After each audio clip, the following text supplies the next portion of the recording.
后来继续正段消息，来看国民党的立委谢龙介，为着要替共党的立委罗定伟来宣传反罢免，总是伫咧街路宣讲来讲粗俗的话语，甲罢免团体来呛声，引发着争议。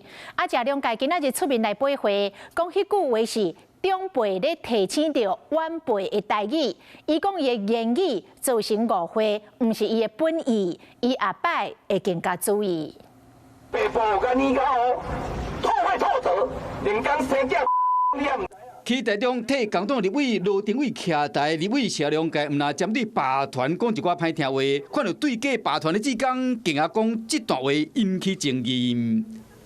骄傲对吧？我连再大的鸟都装得下。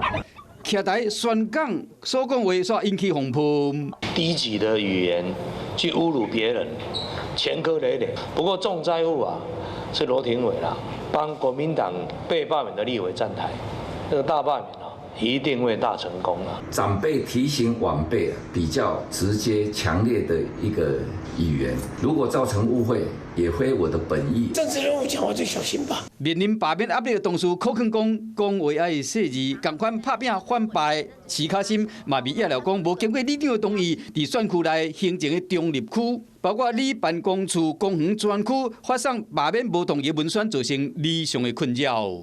如果有觉得行政不中立的话，那有相关的法律都欢迎大家可以去以行政不中立，然后来去提告啊。同一时间，罢团嘛伫第二阶段送行了后，推出影片记录志刚连续的过程。大罢免进入第三阶段，双方拢敢若会当继续拍拼。Hello， 我是蒋欣梅，想要抢先掌握最及时的新闻资讯吗？赶快订阅、按赞、开启小铃铛，锁定华视新闻 YouTube 频道。